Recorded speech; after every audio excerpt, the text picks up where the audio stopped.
mianatra eo a-tongotry Jesosy isan'andro.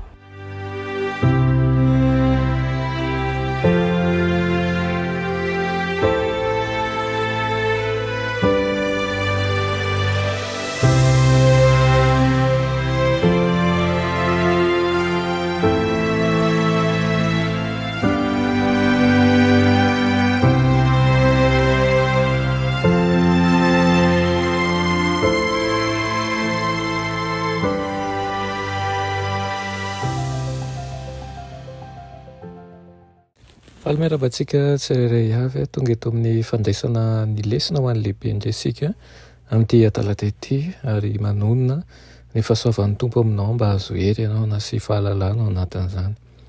Alohan'ny dirantsika ny amin'ny lesona anio dia hivavaka izay.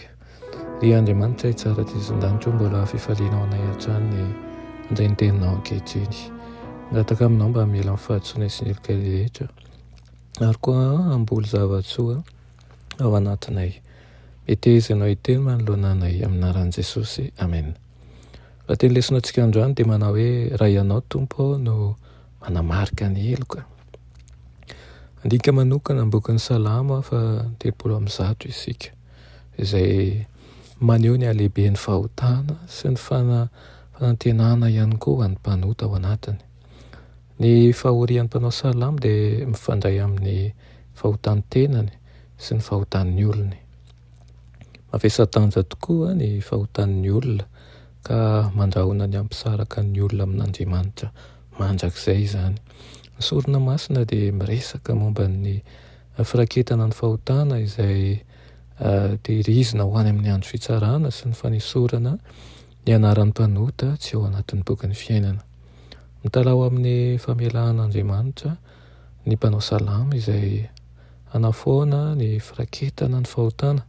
Fantany fa Andriamanitra tsy hoe mahatezitra araky ny natiora mandray ny fitiavany. Ny fahatezerany ihany no mahatonga ny tsy fankasitrahan'ny olona ny fitiavany. Ny tanjon'ny fahatezerany dia tsy ny handratra tsy akory fa ny hanasitrana ny olona, tsy handrava fa hamonjy ny vahoakany, nanao fanekena. Mahavariana dia ny fahavonon'Andriamanitra hamela heloka, fa tsy mba hanasazy azy. Izany no mahatonga ny fahatahoran'Andriamanitra. Ny fanompoam-pivavahana marina dia miorina amin'ny fiderana ny toetran'Andriamanitra amin'ny fitiavana fa tsy amin'ny tahotra anazy. Antsoina hiandry an'i Jehovah ny zanak'Andriamanitra.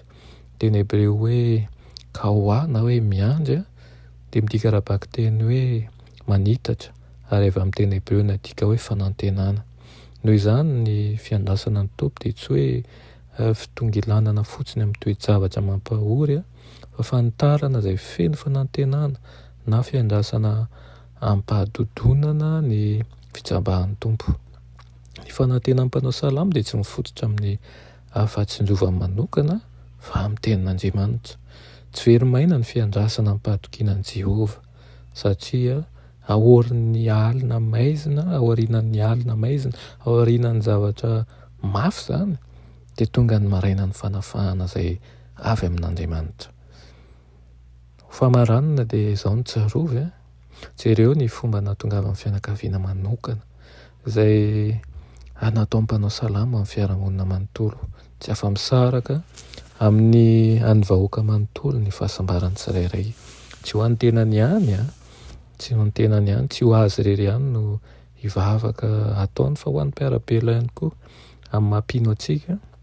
Dia anisan'ny vondrom-piarahamonina koa ihany isika, ary amin'ny fiantraikan'ny ampahany amin'ny fiarahamonina dia misy fiantraikany amintsika ihany koa. Izany hoy izany dia antsoina isika hivavaka amin'ny fiarahamonina, tsy ho antsika irery ihany nangatantsika fibebahana, fa ho an'ny fiarahamonina, ho an'ny namana, ho an'ny ankohonana rehetra, ka tahaka ny hisitrahantsika ny famindrampon'i Jehovah no mba hisitrahan'izy ireny ihany koa ny famindrampoany sy ny fahafahany. Dia mba olony fampihavanana tokoa ny isika eo amin'ny tontolo rehetra misy antsika. Sambatra ho izy ny mpampihavana, fa izy ny atao hoe zanak'Andriamanitra. Amen. Rirana tsara indrindra zany-danitro, velom-piderananao izahay, satria menao zavatsoa mandrakariva.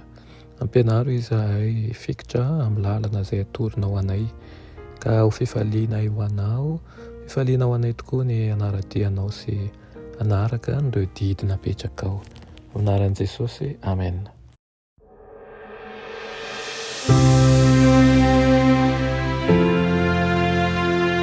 Mianatra eo an-tongotry Jesosy isan'andro.